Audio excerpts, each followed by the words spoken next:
Retrouvez le talk BFC Business avec le MEDEF et la Poste Solutions Business.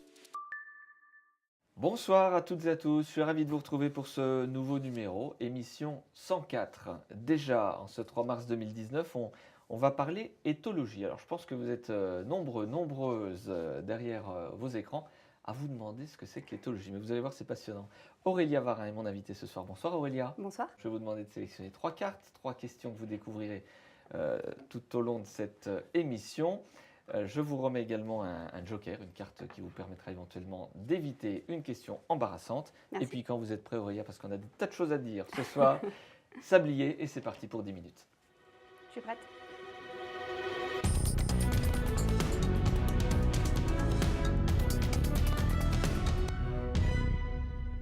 Aurélia Varin, éthologue. C'est quoi éthologue? Alors ça n'a rien à voir avec l'œnologie, avec l'ethnologie. En 2 mots, c'est quoi? C'est la science du comportement, enfin c'est l'étude scientifique du comportement animal et humain.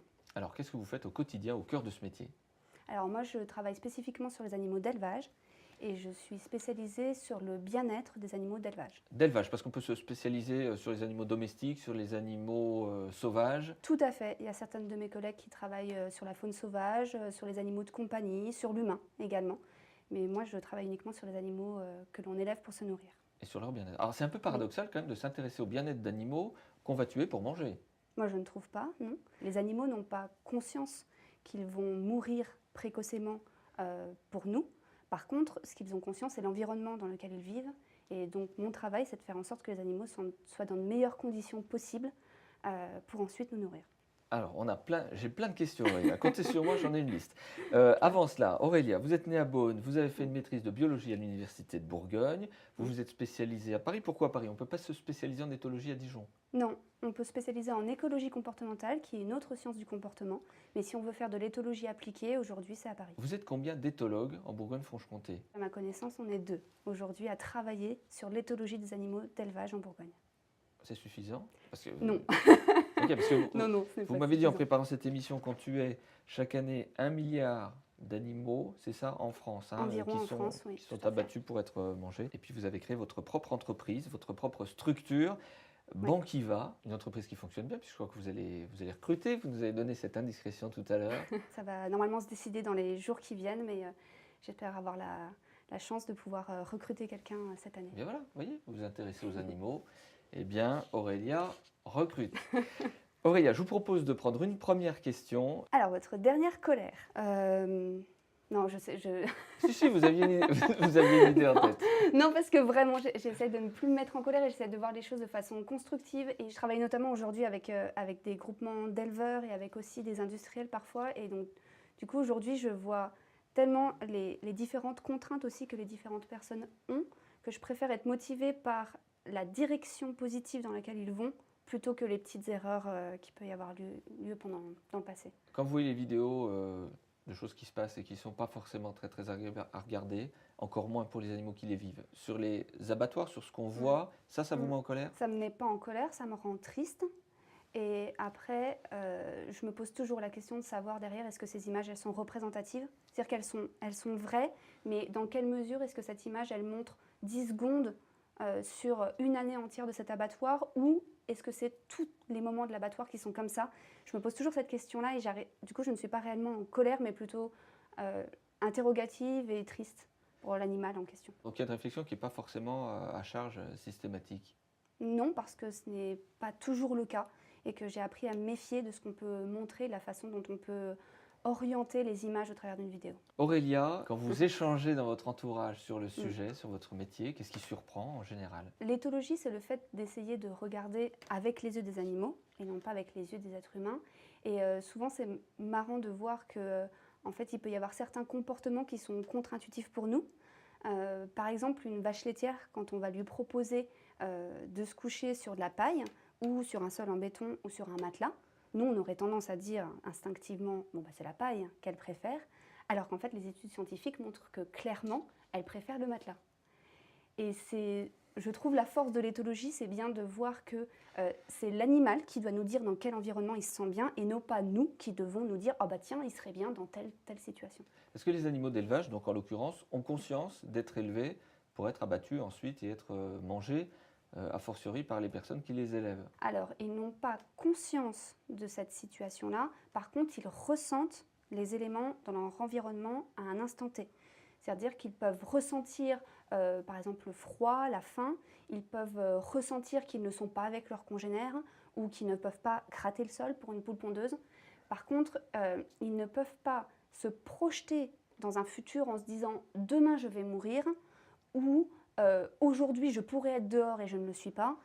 Ça, ils ne sont pas capables de le faire. Mais quand les animaux sont à l'abattoir, ils voient bien leurs congénères se faire abattre, ils voient bien qu'il y a quelque chose qui ne va pas. Alors, il se trouve que l'abattoir est un lieu stressant pour l'animal en soi, parce que c'est déjà un nouveau lieu, parce qu'il y a des odeurs inhabituelles, notamment des odeurs de sang, parce qu'il y a beaucoup de bruit très désagréable pour les animaux, et même pour les humains également, et des sons très aigus, notamment métalliques. Et en fait, pour toutes ces raisons-là, l'animal est stressé en abattoir. Par contre, l'animal n'a pas conscience qu'il va mourir. Et normalement, si l'abattoir est bien fait, mais en l'occurrence en France aujourd'hui, il y a quand même beaucoup d'abattoirs qui prennent en compte cet aspect-là, l'animal ne doit pas voir ses congénères mourir. Vous mangez de la viande, Aurélia Varin? Oui, moi je mange de la viande, je la sélectionne de manière très, Mais c'est pas très paradoxal. spécifique. Excusez-moi, hein, mais c'est pas paradoxal. Être éthologue, travailler sur les conditions d'élevage pour que les souffrances soient vraiment minimisées, et en même temps vous mangez de la viande, vous l'assumez. Alors vous pourriez être végane, végétarienne. Tout à fait, mais si j'étais végane ou végétarienne, ça voudrait dire qu'en fait, je remettrais en cause la domestication de l'animal par l'homme. Et en l'occurrence, je trouve que dans les bienfaits de l'homme, le fait d'avoir domestiqué, d'avoir su domestiquer d'autres espèces, de les avoir rapprochées de nous, je trouve que c'est quelque chose de très beau et j'en suis très fière d'être humaine pour cet aspect-là. Et moi, je sais qu'aujourd'hui, il peut y avoir des relations entre les éleveurs et les animaux qui peuvent être très bonnes quand les éleveurs et les animaux sont mis dans de bonnes conditions. Et moi, j'ai envie de demain vivre dans une société avec cette relation-là homme-animal. Donc, je ne veux pas vivre dans une société où on mange un steak de tofu, où on mange un steak reconstitué.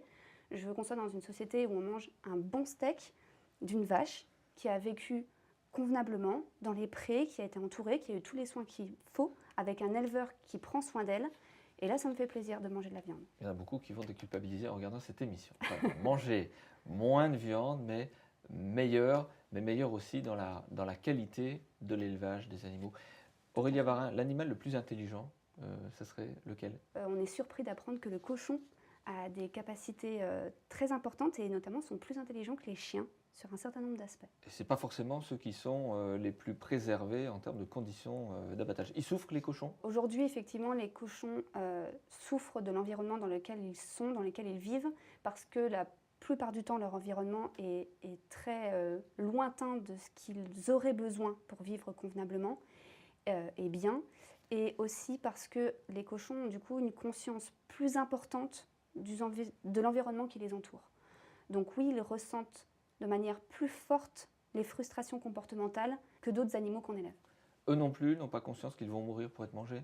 Non, En effectivement. fait, aucun animal n'a conscience de la mort? Aujourd'hui, on n'a pas montré cette conscience-là. Alors, ils peuvent avoir conscience que d'autres individus peuvent mourir et ils peuvent, par exemple, prendre conscience qu'ils ont été séparés de leur mère parce que leur mère est morte. Mais par contre, ils ne pourront pas se dire que leur mère est morte et qu'elle leur manque ou que leur mère est à des milliers de kilomètres et qu'elle est encore vivante. Ça, l'animal n'a pas conscience. Il peut souffrir de la séparation, mais pas de l'idée de la mort. Aurélia, je vous propose de prendre une deuxième question, de répondre à une deuxième question spéciale que vous allez découvrir, de nous la lire. Qu'est-ce qui vous donne envie de vous lever le matin? Aujourd'hui, le fait d'aider les animaux au quotidien, c'est vraiment une grande réussite pour moi. Je m'estime très chanceuse de pouvoir aujourd'hui faire de l'éthologie et pour le bien-être des animaux d'élevage, c'est une chance inouïe. Est-ce qu'on fait des progrès en matière de conditions d'élevage des animaux? Et puis, qu'est-ce qu'il faut encore changer? Oui, aujourd'hui, on fait des progrès parce qu'il y a une prise de conscience très nette, que ce soit par les consommateurs, mais également par les éleveurs aujourd'hui et les industries agroalimentaires qui prennent conscience qu'aujourd'hui, on ne peut plus élever les animaux comme on l'a fait il y a 30 ou 40 ans, c'est-à-dire en occultant totalement le comportement des animaux. Est-ce qu'on peut prendre l'exemple, par exemple, des œufs de poule? Il y a à peu près 20 ans, il y avait entre 3 et 5% d'œufs de poules élevés en plein air dans les rayons des supermarchés. Aujourd'hui, on est à plus de 50%. Et parce qu'effectivement, les gens ont été éduqués à lire ce code et que clairement, ils ont montré une volonté nette de préférence pour les œufs de poulet élevés en plein air. Troisième question spéciale, Aurélie Avara, avant de terminer cette émission. Un autre métier que vous auriez aimé exercer? Pour être tout à fait honnête, aujourd'hui, aucun. J'aime vraiment énormément mon métier, que ce soit l'éthologie. Je suis vraiment passionnée par l'éthologie. Je trouve ça formidable que cette science existe. Et j'ai la chance aujourd'hui de travailler avec des personnes qui sont aussi passionnées que moi, et je ne changerai de métier pour rien au monde aujourd'hui. En tous les cas, Aurélie, c'est agréable d'avoir quelqu'un qui défend effectivement la cause animale, mais sans être anti-filière agroalimentaire systématique. On a souvent ça chez les défenseurs des animaux. Vous travaillez avec eux ou pas? Oui, tout à fait. Comment ça se passe? Il y a des lobbies quand même, c'est peut-être pas évident. Je pense que c'est parfois un peu facile de taper sur des gens qu'on n'a pas cherché à comprendre. Si les gens sont de bonne foi, et il se trouve que la plupart des industries agroalimentaires que j'ai rencontrées en tout cas, sont de bonne foi sur le respect du bien-être animal. C'est pas juste une posture de communication, une posture d'image. Aujourd'hui, la majorité des gens que je rencontre sont réellement persuadés de la volonté de respecter les animaux. Par contre, la plupart du temps, ils ne savent pas comment faire. Ils ne savent pas quelles actions mettre en œuvre pour aller dans ce sens-là. Aurélie Avara, merci d'avoir accepté cette invitation. Merci beaucoup. Et vous voyez, ce qui plaît aussi à nos téléspectateurs, de découvrir des personnes passionnées comme vous l'êtes, et ça fait plaisir. Merci encore. Merci beaucoup. On se retrouve dans 15 jours pour un nouveau numéro du Talk BFC Business. Ce sera Guillaume Petitjean qui sera avec nous en plateau. Ce sera le 17 mars. Mais avant cela, on aura une parenthèse politique dès la semaine prochaine, dès dimanche prochain, le 10 mars. Très belle soirée à toutes et à tous.